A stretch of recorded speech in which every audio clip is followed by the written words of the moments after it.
Merci, Monsieur l'ambassadeur. S'il vous plaît. Madame la directrice générale, Madame la présidente de la conférence générale, que je félicite pour son élection, Madame la présidente du conseil exécutif, que je salue pour la réussite de son mandat, Mesdames et Messieurs les ministres, Excellences, chers collègues, chers amis, je suis effectivement heureux de clôturer et d'être celui qui va libérer tous nos collègues ce soir. La France s'associe à la déclaration que l'Union européenne va prononcer, notamment sur la guerre en Ukraine et la situation au Proche-Orient. C'est avec douleur et gravité que j'interviens aujourd'hui devant vous, au nom de mon pays, la France, alors que des civils, des femmes, des enfants sont une nouvelle fois les principales victimes d'un conflit, celui du Proche-Orient. Parmi eux, des citoyens français. 40 Français ont été tués par le Hamas lors de son attaque terroriste du 7 octobre dernier. De nombreuses familles de Français, avec leurs enfants, habitent Gaza. Nous essayons de les évacuer. Plus de 100 d'entre eux ont déjà été évacués. 8 Français ont disparu ou ont été enlevés. La France appelle à la libération des otages détenus à Gaza. Nous réitérons notre appel à protéger toutes les populations civiles à Gaza, conformément au droit international. Il est essentiel de garantir un accès humanitaire sûr, rapide, sans entrave et durable, au bénéfice des populations civiles de la bande de Gaza et d'instaurer une trêve humanitaire. C'est pourquoi le président de la République française, Emmanuel Macron, a décidé d'organiser à Paris le 9 novembre, demain, une conférence humanitaire internationale pour la population civile de Gaza. En ces temps difficiles de violence, de conflits dans le monde, la France soutient pleinement, avec espoir et confiance, le travail constructif et protecteur de l'UNESCO et de sa directrice générale. C'est pour continuer à construire et à protéger au sein de l'UNESCO que la France est candidate à sa réélection au Conseil exécutif pour la période de 2023 à 2027.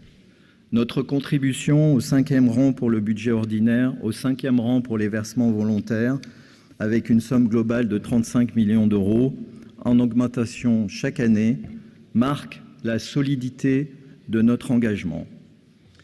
Dans ce moment de crise, la France se réjouit des moyens supplémentaires apportés par le retour des États-Unis et la contribution américaine et salue le budget 42C5 révisé qui permet de renforcer l'action de l'UNESCO comme nous le souhaitions, notamment en donnant plus de moyens au dispositif hors siège. Mesdames, Messieurs, les grandes priorités de l'UNESCO sont aussi celles de la France, l'égalité de genre, en particulier l'éducation des filles, la priorité Afrique, qui fait l'objet de toute notre attention, mais aussi, en ces temps de guerre, la protection de la liberté d'expression et la sécurité des journalistes. À l'approche des Jeux Olympiques de Paris, dans quelques mois, la France, la Pologne et la Grèce présentent un projet de résolution sur les valeurs du mouvement olympique et paralympique au sein de l'UNESCO. La France salue le travail étroit mené en ce sens par l'UNESCO, en particulier Gabriela Ramos, ADG Sciences humaines et sociales, avec le comité d'organisation de Paris 24 et les autorités françaises.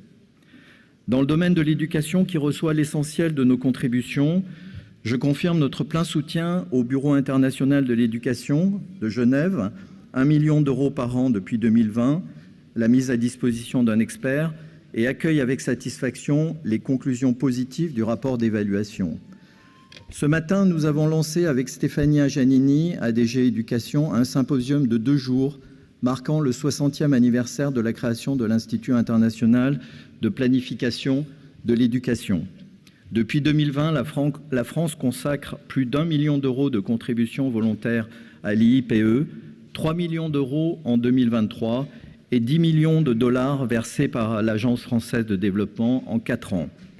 Dans ce contexte, M. Gabriel Attal, ministre français de l'Éducation nationale et de la jeunesse, aura le plaisir de vous recevoir ce soir lors d'une réception à l'Université de la Sorbonne, en compagnie, je crois, de la directrice générale.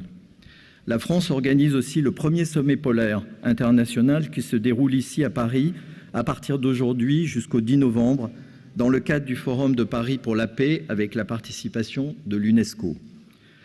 La France réaffirme son soutien aux missions essentielles de la Commission océanographique intergouvernementale, dont elle salue le nouveau secrétaire exécutif, le Norvégien Vidar Helgensen, se réjouit de l'augmentation des moyens mis à sa disposition et s'honore d'accueillir la 3e conférence des Nations Unies pour les océans en juin 2025 en collaboration avec le Costa Rica. Une table ronde sur l'intelligence artificielle et la santé mentale sera organisée par la Commission nationale française en événement parallèle à la conférence générale le 16 novembre. Dans le domaine de la culture, je salue l'organisation de la 45e session du Comité du patrimoine mondial par l'Arabie saoudite en septembre dernier, après une longue interruption. Nous souhaitons, vis-à-vis du continent africain, donner un rôle plus important au Fonds pour le patrimoine mondial africain.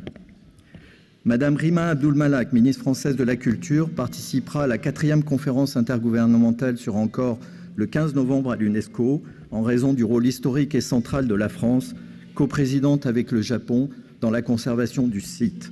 Enfin, la France tient à marquer le 20e anniversaire de la Convention de 2003 pour la sauvegarde du patrimoine culturel immatériel par un événement Fest-Noz, organisé ce soir au Palais de Chaillot.